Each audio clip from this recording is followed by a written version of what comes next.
नमस्कार, capital TV का खास शो सनातन फाइल्स देख रहे हैं आप। मैं हूं आपके साथ पूजा। इन दिनों रामचरितमानस को लेकर जमकर राजनीति हो रही है। बिहार के शिक्षा मंत्री का कहना है कि श्री रामचरितमानस ग्रंथ दुनिया में नफरत फैलाने का काम करती है, पर ऐसा पहली बार नहीं है। आधी आधी दो चौपाइयां पढ़कर गलत संदेश समाज तक फैलाना काफी गलत है। इसकी पूरी जानकारी बेहद जरूरी है, तो आज आपको उन चौपाइयों का सही अर्थ और तथ्यों के साथ सही मतलब बताएंगे। बातचीत के लिए मेरे साथ स्टूडियो में मौजूद है आचार्य हिमांशु उपमन्यु जी। आचार्य जी, बहुत बहुत स्वागत है आपका। राधे राधे। राधे राधे। जिस तरह से रामचरितमानस को लेकर बयानबाजी हो रही है, हालांकि पूरा मसला तो राजनीतिक हो गया है, पर जो वो तर्क दे रहे हैं वो तर्क कितना सही और कितना गलत है? देखिए, तर्क उनका कितना सही और कितना गलत है, इस पर तो मैं यही कहूंगा ये सब के सब राजनीति से इस हद तक प्रेरित है कि मैं इसके विषय में मतलब जो है कोई व्याख्या ही नहीं कर सकता। किसी चीज को चोट पहुंचाने का कितना अधिक प्रयास किया जाता है, ये सब वही है। आप पाएंगे तो देखेंगे एक सीरीज जैसे चलती है ना, राम मंदिर का जैसे ही जो फैसला आता है, निर्णय आता है, और अब जो है अगला जो है गृह मंत्री जी ने कह दिया कि 1 जनवरी से जो है जनवरी में अगले वर्ष आरंभ हो जाएंगे दर्शन भगवान रामलला के। तो आप जब देखेंगे तो पाएंगे लगातार बयानबाजी हो रही है। राम आदर्श है समाज के, तो यहां पर मैंडेट जो सेट किया जा रहा है, यहां राजनीति नहीं है। ये राजनीति लोग मान रहे हैं, लेकिन ये एक मैंडेट सेट किया जा रहा है कि राम तो आदर्श होने ही नहीं चाहिए समाज के। ये राजनीति जो है शूद्र ब्राह्मण क्षत्रिय ये अपनी रोटियां सेक रहे हैं, वो अलग मामला है, लेकिन ये मैंडेट सेट कर रहे हैं सबके सब मिलकर कि राम जो है आदर्श ही नहीं है। और वही जो चल रहा था राम मंदिर के विपक्ष वाला मामला कि सबके सब मिलकर के लगे हुए थे कि राम मंदिर ना बनने दें, तो ये वही मामला कि अब अच्छा मंदिर बन गया, अब क्या करें? तो अब ऐसा करो कि मैंडेट ही गलत सेट कर दो। ये वही मैंडेट टाइप का मामला हो गया जैसा कि जो है 2005-6 में दिल्ली जो एनसीईआरटी की पुस्तकें होती थी 6वीं 7वीं की, वहां पर जो है कुतुब मीनार को विष्णु स्तंभ लिखा हुआ था, और अब लिख दिया गया है जो है वो कुतुब मीनार है। समुद्रगुप्त ने मतलब जो है बनवाया था, ये उसमें लिखा हुआ था, और अब जो है बता दिया गया कुतुबुद्दीन ऐबक की जो है वो इमारत है। ये वही मैंडेट सेटिंग का काम चल रहा है सिर्फ, और कुछ नहीं है इसके अतिरिक्त। अब आ जाता हूं जो उन्होंने माननीय शिक्षा मंत्री जी ने वहां के जो है एक चौपाई पढ़ते हुए कह दिया कि नहीं मतलब जो है भाई प्रति ग्रंथ है रामचरितमानस। हाँ, रामचरितमानस ये कहता है। मैं बार बार इन टिप्पणीकारों से बस एक ही बात कहता हूं, सुने हैं शिक्षा मंत्री हैं, वैसे बिहार का इतिहास शिक्षा मंत्रियों को लेकर बड़ा मतलब जो दूषित रहा है, लेकिन शिक्षा का कोई ज्ञान नहीं है भैया। वहां जो है हाई स्कूल पास और 8वीं पास भी शिक्षा मंत्री बने हैं। आपने तो देखा उस इतिहास को नजदीक से, आपने बिहार कवर किया है, तो आपको तो पता होगा वहां 8वीं पास लोग भी शिक्षा मंत्री हुए हैं। तो उस पर मतलब जो है जो उन्होंने चंद्रशेखर जी ने जो चौपाई पढ़ी है जिसको लेकर इतने सवाल खड़े हो रहे हैं, उस चौपाई का मैं चाहती हूँ आप हमारे दर्शकों तक सही अर्थ और सही तथ्यों के साथ समझाएं कि असली में क्या कहता है रामचरितमानस। देखिए, रामचरितमानस जो उन्होंने चौपाई पढ़ी वो चौपाई है अधम जाति मह विद्या पाए भयं जथा अहि दूध पियाए। ये वास्तविक चौपाई है जो रामचरितमानस में लिखी है, लेकिन उन्होंने क्या पढ़ा? शिक्षा मंत्री हैं भाई, महान हैं, उन्होंने पढ़ा पिलाए, पियाए नहीं बोल पाए, वो भी अशुद्ध पड़ गए। ऐसे तो शिक्षा मंत्री हैं। अब उसके बाद में चाहते ये हैं कि मतलब जो है उनकी बात को जो है बहुत सीरियसली लिया जाए, और जो है उस पर जो है लोग जो है सफाई दे जी, गलत संदेश देने की कोशिश कर रहे हैं। जी बिल्कुल। गुरु जी ने मतलब जो है जो उनके गुरु जी थे, ये किसकी बात हो रही है पहले ये संदर्भ समझ लेना बहुत आवश्यक है। ये बात हो रही है काकभूषुंड जी की। काकभूषुंड जी यहाँ पर गरुण जी से संवाद कर रहे हैं, उनको बता रहे हैं अपने पिछले जन्म की कथा जो उन्होंने यहाँ वो कहा है। अब आप कुछ एक उठाएंगे जैसे कि इन लोगों की पहले इन्होंने जो है एक जो पिछला बयान था एक दिव्य कीर्ति जी का, जिसमें उन्होंने जो एक जो है श्लोक का आधा उठाया था महाभारत से, और एक जो है आधा उठाया था रामायण से। फिर ये लोग वही करते हैं, एक चौपाई उठाई। या तो ये लोग टिक जाएं उस प्रसंग पर, तो भी ये नहीं टिक पाएंगे, क्योंकि वहां लिखा ये हुआ है गुरु जी ने शिव जी को हरि का सेवक कहा। हरि भगवान विष्णु की मतलब जो संज्ञा दी गई है। यह सुनकर पक्षीराज, मतलब कौन पक्षीराज? गरुण, मेरा हृदय, मतलब पक्षीराज कौन यहां पर, सॉरी पक्षीराज मतलब जो है किसे कहा जा रहा है? काकभूषुंडी को। पक्षीराज, मेरा हृदय जल उठा। गरुण काकभूषुंडी गरुण जी से ये बात कह रहे हैं। नीच जाति में विद्या पाकर ऐसा हो गया जैसे दूध पिलाने से साफ हो जाता है। मैं उसी प्रकार से हो गया जैसे नीच जाति में कोई व्यक्ति मतलब जो है, नीच अब जाति क्या है इसके लिए कॉन्सेप्ट बहुत क्लियर होना बहुत जरूरी है। सबसे बड़ा मसला ही यही है कि सब अपने आप को जो है नीच नीच और ये हमें कहा जाता है, वो हमें कहा जाता है। अब शब्द, तो सबसे पहले तो इस शब्द को ही समझ लेना जरूरी है। एक शब्द पहले जो है हमारे यहाँ जो SC/ST समुदाय है उसके लिए प्रयोग किया जाता था, हरिजन। तो मैं शब्द का विषय में आपको बता दूं, गांधी जी लाए थे। लोगों ने कहा था कि हरिजन जो है शब्द गांधी जी लाए थे, तो गांधी जी नहीं लाए थे, वो गलत तथ्य है। एक गुजराती संत हुए नरसिंह महतो, वो प्रयोग किया करते थे। तो वो जो है उस शब्द को बैन कर दिया गया। क्यों बैन कर दिया गया? क्योंकि वो भी रामचरितमानस से कनेक्ट था। जब हनुमान जी जो है सीता जी के पास जाते हैं तो वहां पर एक चौपाई है, हरिजन जान पीरती अधिगाड़ी सहजनल पुलकावली बाढ़ी। मतलब हरिजन जान करके, हरि अर्थात भगवान का जन, उनके मनुष्य जो है जान करके, तो ये तो तय है कि यहाँ सब भगवान के जन है। तो इसलिए उस शब्द को हटा दिया कि ये तो मतलब जो एकता का काम बन जाएगा ना भाई, ये तो मतलब जो बीच की जो खाई है उसको भरने का काम करेगा। तो उस शब्द को ही हटा दिया गया। अब उस शब्द का प्रयोग नहीं कर सकते हैं। फिर उसके बाद में दलित शब्द ज्योतिबा फुले का दिया हुआ है। फिर उसके बाद में बहुजन शब्द, तो बहुत सारे लोग जानते होंगे काशीराम का दिया हुआ है, वो भी गलत है। एक विट्ठल करके कोई महाराष्ट्र के नेता हुए, उन्होंने बहुजन समाज पार्टी करके कुछ बहुजन संगठन पार्टी कुछ करके बनाया था, वहां से आया हुआ शब्द है। अब क्योंकि ये भी जो है ऐसा शब्द नहीं है जिससे जो है कोई कष्ट हो, कहीं कुछ लिखा हो, कहीं उल्लेख में मिल जाए, तो कहीं ढूंढो कुछ ऐसा तो मिले जो है समाज में पेट्रोल डालकर आग लगाने के काम आए। बिल्कुल। तो इन लोगों ने ढूंढा शूद्र शब्द। अब शूद्र शब्द के विषय में समझ लेना बहुत जरूरी है। शूद्र शब्द है क्या? शूद्र शब्द है वेद आधारित एक शब्द है जिसकी व्याख्या लोग कर नहीं पाते हैं क्योंकि संदर्भ जो है उन्हें समझ नहीं आता है। जहां से एक लोग वेद के एक मंत्र को उठाते हैं, ब्राह्मणोस्य मुखमासीत, तो पुरुष सूक्त अर्थात विराट पुरुष, विराट पुरुष कहा गया भगवान विष्णु को वैसे तो धार्मिक तौर पर। लेकिन अगर आप धार्मिक नहीं है, आप तार्किक है, तो मैं वहां पर भी आपसे बात करना चाहूंगा। तर्क मान लीजिए सृष्टि का आधार, ठीक, ब्राह्मणोस्य मुखमासीत, मुख मस्तिष्क, इसका कार्य क्या है? आपके मस्तिष्क का विचार करना, और इस प्रकार का विचार करना जो आपकी विद्वानता या आपकी जो है बौद्धिक क्षमता का विकास समझ में आए, उसे ही तो कहा जाएगा ना भाई ब्राह्मणोस्य मुखमासीत। ब्राह्मण किसे कहा जाता है? ब्रह्म जानाति स ब्राह्मणा, जो ब्रह्म को जानता हो। और ब्राह्मणों के लिए जो उपशब्द प्रयोग किया जाता है पंडित, पंडित किसे कहा जाता है? हिंदी शब्दकोश एक दिन पढ़ लिए होते तो ये नौबत नहीं आती, पीएचडी बाद में कर लिए होते प्रोफेसर साहब, लेकिन कम से कम हिंदी शब्दकोश पढ़ लिए होते। तो पंडित शब्द का प्रयोग होता है विद्वान के लिए, उसके लिए जाति आवश्यक नहीं है, ठीक। उसके बाद में अगला आ जाते हैं छत्री अर्थात राजा, मतलब जो है बाहुबल जिसके पास हो। जाति यहां भी नहीं लिखी हुई है कि नहीं वो जो उसके नाम के पीछे सिंह लगना चाहिए या जो है यादव लगना चाहिए, ठीक। राजा का धर्म क्या है? प्रजा पालन तत्पर, जो प्रजा का पालन करने में हो। फिर उसके बाद में अगला वैश्य, व्यापारी, जो भरण पोषण कर सके। तो हमारे यहां तो भरण पोषण करने वाला नारायण को कहा गया है, तो वैश्य वर्ग तो उसी के अंतर्गत आ गया। तो भाई अब ये तो मामला यहां तक तो फंस नहीं रहा है। कहें शूद्र तो कहें काल पुरुष के, कहें चरण, कहें चरण जो उनका हिस्सा है। मान लीजिए सृष्टि का जो आधार है, मैं इसमें भी आपको दूसरा तर्क भी दूंगा जो बहुत सटीक बैठता है इस पर, कि जो शूद्र समुदाय है वो चरण है भगवान का। कहें वो चरणों से पैदा हुआ, चरणों से पैदा नहीं हुआ है। जिस दिन यहां थोड़ा सा मतलब जो है प्रयोग कर लेंगे तो आप समझ जाएंगे चरणों से जन्म की बात नहीं कर रहे हैं।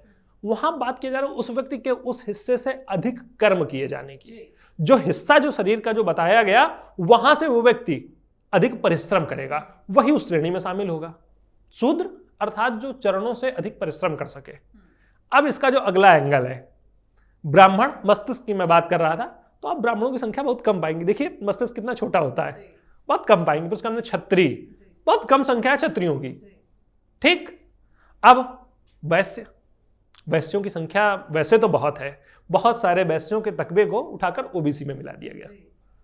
और वैश्य देख रहे हैं आप, मतलब जो पेट का हिस्सा होता है हम लोगों का कितना होता है। फिर उसके बाद में शूद्र, सबसे अधिक संख्या में शूद्र है। तो मतलब जो इतना जो विराट पुरुष के शरीर कैसा, अर्थात शरीर का अधिक हिस्सा जो है वो शूद्र है उनके विराट पुरुष के, अर्थात वो जनसंख्या इतनी अधिक है, इसी कारण से अधिक है। कितने मतलब जो तरीके से समझाया गया। अब अगली चीज समझ लीजिए, आप मान लीजिए किसी कंपनी का जो है एक उठा लीजिए, लिस्ट उठा लीजिए, तो क्या वहां सब सीईओ ही बन जाएंगे? भाई पारिश्रमिक तो कोई ना कोई होगा। ये वही विधा है कि एक व्यक्ति ही सीईओ, मतलब कम संख्या में होगा ना सीईओ, फिर उससे अधिक मतलब जो है वो लोग होंगे जो उसे संचालित करेंगे, अर्थात ये आपको इतना बड़ा हिस्सा शरीर का दिख रहा है। फिर उससे अधिक होंगे जो सुपरवाइजर होंगे, एडवाइजर होंगे, वो आपको इतना बड़ा शरीर का हिस्सा दिख रहा है। और जो मेहनत कर रहे हैं, परिश्रम कर रहे हैं, वो इतने अधिक हिस्से के लोग होंगे। मजदूर ही तो ज्यादा होते हैं फैक्ट्री में, सीईओ थोड़े ना 2000 भर लिए जाते हैं। तुम तर्क को समझना नहीं है, बस सिर्फ लेकर एक चौपाई आना। कुल मिला के बेतुका बयान है, ना आगे पीछे कोई तर्क से कोई लेना जड़ देना ही नहीं है इस बयान की, 1% भी मुझे जड़ नहीं दिखती है। अब मैं आ जाता हूं इनकी अगली बात पर, जहां से इनकी बात एकदम कुतर्क ही लगेगी, और इन्होंने आधा पढ़ा है, ये इसमें मुझे कोई दो राय है नहीं। कहते हैं मतलब शूद्रों को जो है विद्या लेने से रोका गया। वहीं अगली चौपाई में पहुंचिए जहां इन्होंने ये बात कही है, उसी के जस्ट अगली चौपाई है, मान कुटिल कुभाग्य कुजाति गुरु कर द्रोह करहु दिन राति अति दयाल गुरु स्वल्प न क्रोधा पुण्य पुण्य मोहि सिखाऊं सुबोधा। रामचरितमानस में क्या उसका लिखा गया है? अभिमानी कुटिल दुर्भाग्य और कुजाति, मैं दिन रात गुरु का द्रोह करता हूं। गुरु कैसे हो गया जब विद्या पाने से भाई रोक दिया गया था? इसका मतलब गुरु के आश्रम में गए थे, विद्या पा रहे थे। यहां से इनका ये दूसरा तर्क एकदम मतलब निरर्थक साबित होता है। और उसके बावजूद मैं उनको थोड़ा सा भी मतलब उनको गुरु जी को थोड़ा सा भी क्रोध नहीं आता था, भले ही मैं उनको कितनी बातें कह दूं। वही व्यक्ति जो अपने परिप्रेक्ष्य में यहां ये कह रहा है मैं अधम जात, वही वो व्यक्ति अपने लिए ही इस परिप्रेक्ष्य में दूसरी बात कह रहा है। आपका एक फैक्ट तो गलत हो गया कि आप जो है विद्या पाने से आपको रोका गया, आप झूठ बोल रहे हैं। कहीं हमारे यहाँ विद्या पद्धति में था ही नहीं। उसके पीछे का ही दूसरा तर्क ये लोग देते हैं कि मतलब जो है भाई हमको जो है हमारे पास धन नहीं होता था। तो मैं कहूँगा जहाँ ये चौपाई है, अगर आपने ये चौपाई जो अभी मैंने आपको बताई, इसी चौपाई के जस्ट पहले वाली चौपाई, उससे बाद की चौपाई मैंने बता दी जहाँ इनकी विद्या की बात हो रही है, गुरुकुल गए हैं, गुरु जी के पास हैं। अब उसी से मतलब जो है एक दो दोहा पहले की बात है, 105वें दोहे से पहले 104 दोहे के मतलब जो है बाद में, गए हूं उज्जैनी सुन उर्गारी दीन मलिन दरिद्र दुखारी गए हूं काल कछु संपत्ति पाई तह पुनि करहूं शंभु सेवकाई। अर्थात हे सर्पों के शत्रु गरुण जी, मतलब काकभूषण गरुण से कह रहे हैं, मैं दीन मलिन दरिद्र दुखी होकर उज्जैन गया, कुछ काल बीतने पर संपत्ति पाकर फिर वहीं भगवान शंकर की आराधना करने लगा, धन भी पा गए हैं। तो आप एक चौपाई पढ़ेंगे, दूसरी नहीं पढ़ेंगे। कितना मतलब समझिए कितना इन लोगों ने जो है तथ्यात्मक तौर पर गलतियां की हैं, और इन लोगों की गलतियों का कुछ हो नहीं सकता है। अब इन लोगों की जो दूसरी मतलब जो है बात आती है, मैं उस पर भी आऊंगा। इन लोगों का कोई तथ्य जो है ग्रंथों के विषय में जो मतलब जो है ये लोग बात करते हैं, और शूद्र जन्म को लेकर कि शूद्र जन्म हमारा जो है शूद्र के तौर पर हुआ। तो वहां पर आपको बता दूं, ते ही कलजुग कौशलपुर जाई जन्म भयो शूद्र तनु पाई शिव सेवक मन कर्म अरुबारी बानी आन देव निदंग अभिमानी। अर्थात उस कलयुग में अयोध्यापुरी में शूद्र जन्म हुआ मेरा, ठीक। मैं मन वचन कर्म से शिव का सेवक और दूसरे देवताओं की निंदा करने वाला था। मतलब शिव की सेवा करने का अधिकार था। दूसरा तथ्य, मंदिर जाने का मतलब जो है इनको मनाही नहीं थी। दूसरा तथ्य इनका गलत हो गया। एक प्रोफेसर साहब है जेएनयू के, पासवान जी, कहे मैंने जो है जेएनयू में मैं पीएचडी किया हूं, जेएनयू में पढ़ाता हूं। एक मैं टीवी डिबेट देख रहा था, कहे मैं आपको बता रहा हूं तुलसीदास जी ने उस समय जो देखा है वही लिखा है। तो इसका मतलब तुलसीदास जी ने उसको जो है मंदिर जाते हुए देखा था, तभी तो तुलसीदास जी ने लिख दिया। मैं अपनी बात पर आऊंगा ही नहीं, मैं धर्माचार्य हूं या मुझे जो है धर्म की जानकारी है, उसके विषय में मैं बाद में बात कर लूंगा। लेकिन आप अपनी ही बातों में फंसते रहेंगे जिंदगी भर। क्यों? क्योंकि झूठ है, झूठ के दिन ज्यादा नहीं मतलब होते। कुल मिलाकर आधा अधूरा ज्ञान है और गलत संदेश जनता तक पहुंचाने की कोशिश की जा रही है। बिल्कुल जी। अब जैसे दूसरी चौपाई पर ये लोग आ जाते हैं, ढोल कमार शूद्र पशु नारी सकल ताड़ना के अधिकारी। अब इनको ये जो है समझ में ही नहीं आता। मैं फिर कह रहा हूं, संदर्भ पढ़ना बहुत आवश्यक है। किस हिस्से में वो बात और किस लिए कही गई है, और कौन व्यक्ति बोल रहा है, कौन सा चरित्र बोल रहा है। जैसे मान लीजिए, क्योंकि ये तो सब मूल लोग हैं, मैं इन पर क्या मतलब जो टिप्पणी करूं, फिल्में तो देखते ही होंगे। एक विलेन होता है, एक हीरो होता है। तो विलेन क्या बात कह रहा है और हीरो क्या बात कह रहा है, आप हीरो से प्रेरित होंगे या विलन से प्रेरित होंगे। जीवन में बस इतना समझ लीजिए, तो इन लोगों के जीवन का जो हिस्सा है वो विलन से प्रेरित होने में रहा है। यहीं से मैं इस बात को बताता हूं इस पर जो है मतलब कहा जाता है कि ढोल गंवार शूद्र पशु नारी पर जो इनकी जो है व्याख्या है कि ताड़ना मतलब मारना। तो अब मैं आपको बता दूं ताड़ना शब्द के अर्थ, शब्दकोश, हिंदी शब्दकोश की मैं बहुत इन लोगों से कहता हूं कि पढ़ लो, थोड़ा बहुत कुछ करो जीवन में, ये ना करो बच्चों को बाद में पढ़ाना, पहले खुद पढ़ लो। शब्दकोश में मतलब मारना भी उसका होता है प्रयोग, मारने के लिए भी उस शब्द का प्रयोग होता है, लेकिन भांपना, समझना और मतलब जो है किसी को किस प्रकार से मतलब जो है समझा जा रहा है, उपदेश दिया जा रहा है, उसके लिए भी प्रयोग होता है।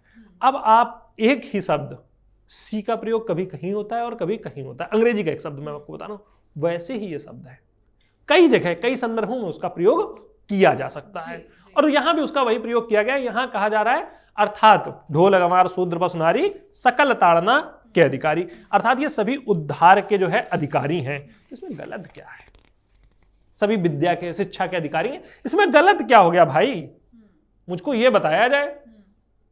ढोल गंवार शूद्र पशु नारी अर्थात, और ये कह कौन रहा है ये भी समझना बहुत आवश्यक है। समुद्र कह रहा है। समुद्र के लिए मैं क्यों ऐसी बात कह रहा हूं? समुद्र के लिए पहले ही राम ने क्या कहा है, तुलसीदास जी ने क्या लिखा है? बिनई न मानत जलद जड़ गए 3 दिन बीत। जड़ किसे कहा जाता है? मूर्ख को। तो समुद्र को क्या संज्ञा दे दी? मूर्ख की। मतलब ऐसा व्यक्ति जो किसी कार्य का नहीं। जड़ किसे कहा जाएगा? हमारे सामने मान लीजिए कोई स्टिक रखी हुई है, वो जड़ है, उसमें चेतना नहीं है। तो ऐसा कोई अगर कुछ कह रहा है जो भाव विहीन, भावना विहीन है, उसको पहले ही कह दिया गया और व्यक्ति कह रहा है कि उद्धार के अधिकारी हैं। और कोई अपने लिए तो कहने नहीं लगेगा पूजा जी कि नहीं आइए मुझे मारिए। तो समुद्र ने यहाँ ये बात कही है, तो समुद्र तो ये बात नहीं कहेगा कि मैं जड़ हूं, आइए मतलब जो है मुझे मारिए राम से। तो ये यहाँ इस संदर्भ में ये लोग इतने गलत हैं कि इन गलत की जो है व्याख्या ही नहीं की जा सकती है। एक शब्द और मतलब जो ये कहते हैं कि ब्राह्मण ही सर्वोपरि थे, शूद्र जो है छोटे थे। तो इन्हें वहीं पर जो है रामचरितमानस में एक चौपाई और पढ़ लेनी चाहिए। चौपाई क्या मतलब जो है एक दोहा है। प्रभु अपने अविवेक ते पूछो स्वामी तो ही, कृपा सिंधु सादर कहूं जानिदास निज मोही। हे प्रभु स्वामी, अपने अविवेक के कारण पूछता हूं आपकी कृपा से। यहाँ इस कॉन्सेप्ट में जो दूसरी बात समझने लायक है पूजा जी, वो ये है कि यहाँ कहा जाता है कि ब्राह्मण ही सर्वश्रेष्ठ थे, शूद्र मतलब जो है एक तकवा था जिसको जो है कोई नहीं पूछता था। तो शूद्र तकवे से यहाँ अपने आप को संबोधित कर रहे हैं काकभुसुंडी। और गरुण कौन है? भगवान शिव के वाहन। यहाँ पर गरुण जो है काकभुसुंडी जी को प्रणाम करते हैं। चौपाई लिखी हुई है, पुण्य पुण्य काग चरण सिरनावा जानी राम सम प्रेम बढ़ावा। अर्थात गरुण जी बार बार काकभुसुंडी जी के चरणों को सिर नवाते हैं और राम जी का मतलब जो है सम्मान जानकर प्रणाम करते हैं। कौन? गरुण जो ब्राह्मण, और जो है काकभुसुंडी जो कौआ, अर्थात एक पक्षियों का मतलब जो श्रेष्ठ पक्षियों में गरुण, वो जो है एक अपने से बहुत छोटे पक्षी को प्रणाम कर रहा है। यहाँ वही दिखाया गया है। तो अगर तुलसीदास जी ने ऐसा कुछ देखा है उस समाज में, तो भाई मैं इसका विरोध तो नहीं कर सकता हूं। और रही बात शूद्र और ब्राह्मण परिप्रेक्ष्य की, तो निश्चित ही मनुस्मृति पढ़नी चाहिए लोगों को। मनुस्मृति स्पष्ट कहती है आप अपने कर्म के आधार पर दलित, जो कहा जाता है शूद्र, ब्राह्मण, वैश्य, क्षत्रिय बनेंगे। आप ब्राह्मण के घर में सिर्फ जन्म लेने से ब्राह्मण नहीं होंगे। जी, बहुत बहुत धन्यवाद समझाने के लिए। जी, तो आधा अधूरा ज्ञान बेहद घातक होता है, पर कुछ लोग रामचरितमानस पर विवादित टिप्पणी कर रामचरितमानस के साथ साथ हिंदुओं का भी अपमान कर रहे हैं। वैसे हिंदू इसे कभी बर्दाश्त नहीं करेंगे, तभी तो जमकर विरोध भी हो रहा है। पर रामचरितमानस की चौपाइयों के ज्ञान के बिना कभी भी ऊट पटांग बयान नहीं देना चाहिए। आप अपनी राय कॉमेंट करके जरूर लिखें। देखते रहिए कैपिटल टीवी। नमस्कार।